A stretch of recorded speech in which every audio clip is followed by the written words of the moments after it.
So since the last fishing video, which essentially was my first kayak fishing video, I've been out on super early mornings, I've stayed out on late evenings, I've been out in some passing rains a couple of times, and then I was chased away by big storms as well. But overall, every time, it still continues to be a fantastic reason to be out on the water. So for this video, I'm putting together some highlights from recent outings, as well as some updates and takeaways. First off, I'd like to say a huge thank you to everybody that has chimed in, sent emails, dropped comments, everything from sharing your stories of how you got started, along with what you love about kayak fishing, all the way to tons of tips and things for me to try. I have tried a lot of the suggestions, and it's been fantastic to just continue trying different things every time I'm out on the water. I did want to ask the question of, would it be helpful to put together a video of all the different bits of gear that I keep trying and things that have actually worked for me? I have gotten some requests for it, and I just wanted to see if people would be interested in an actual dedicated video just to the gear that I am testing out each time I'm out. So I'd love to hear that feedback. Here's some highlights from my recent outings, and then after those, I'll leave you with some takeaways from those outings. It's a real trout. Holy crap, I caught a trout. A real one. Not sure if it's big enough or not. Let me get my net ready. Come on, little guy. Ah, look at that. It's a real trout, 14 inches. Let's return it. Come on, little guy. There he goes. All right.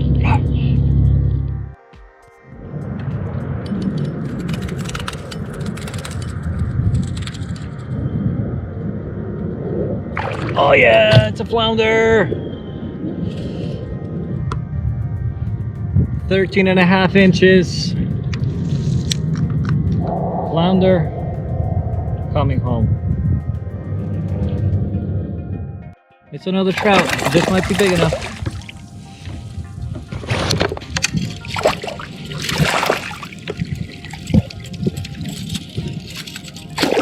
Or is it a redfish? Oh, it's a redfish! It's my first redfish! I can't believe it! So it has to be at least 14 inches long in order to keep it. 13-inch, gorgeous redfish. First one I've ever caught. What a gorgeous, gorgeous fish. Look at that blue tail. I don't know if you can see it. Wow, beautiful. The blue tail you could see when the light hits it just right. Oh, what a beautiful fish. All right, there it goes. Awesome! And it was exactly where it should have been. Here in a little spot, ready to try to get bait. Oh, awesome. Okay, so I'm gonna hang out here for a little bit and see if maybe there's others just hanging out, because that was just a little too small. I caught something. I think it's a trout. It's definitely a trout, but I think it's a little too small.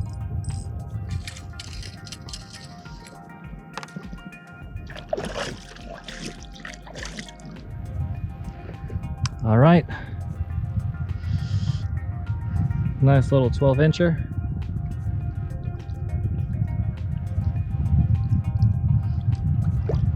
There he goes. So when I was learning about flounder, they were saying the flounder will go for bait way, way, way bigger than you would ever expect. And, well, look at this little guy.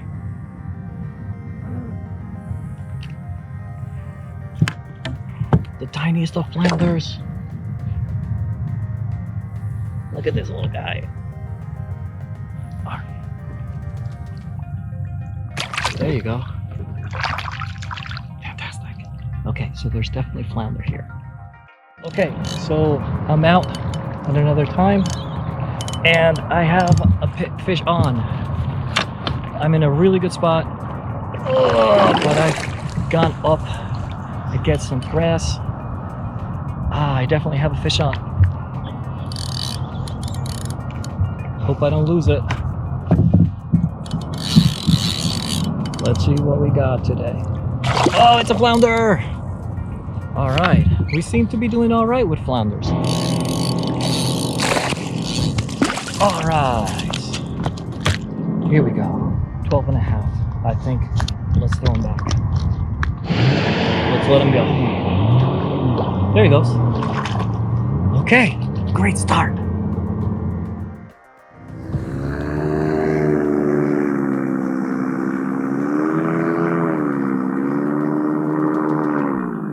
Wow.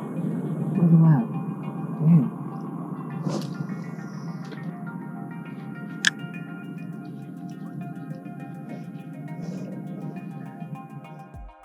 So here's some takeaways. The first thing, I tried a couple of times of bringing more than one rod with me to have different setups on the water quickly. And sadly, within my sitting kayak, it just didn't really work. I had a rod holder, I had things where I could try to move things around, and it just proved to be too much. I ended up doing much better and having a better time whenever I streamlined and had the least amount of things with me. So what I did is I tried to have setups that were very easy to change, whether you wanted to use a popping cork or not, or different types of hooks or lures.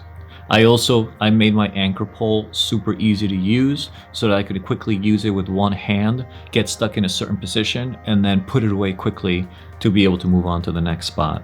Another thing that has worked that I had to change quite a bit, and it took me a while to realize it, not staying in any place for too long. If it felt like a place was the right place to hang out and I saw a bait jumping around, that didn't mean exactly that the fish that I was after were hanging out there. And to follow up with that, sometimes I would go to a place, and if I started getting bites, I would hang out there way too long even after the bites were gone, meaning the fish had just moved on to a different place. And I kept thinking, well, maybe they'll come back to this place, this might be a good place. Instead, if I just keep being on the move and maybe come back to it at some point, I've had a lot more luck doing that instead. And lastly, the biggest takeaway, and this one came from a comment, and it continues to ring true every time, that there's a reason it's called fishing and not catching. I had many days that I was out on the water and I either had no bites or sometimes I'd had bites but nothing on. It's no big deal. It's about the full experience. And if you do manage to catch something, great. And if you manage to catch something to bring home, even better. I still find that in almost all of my footage, at the end of the day, every time I keep saying just what an awesome time it was being out on the water. So keep your eye out. I'll put out a new kayak fishing video soon. Subscribe if you like. I'm always trying to put these videos out. And as always, look over Kayak Hipster. Thank you for watching and see you next time.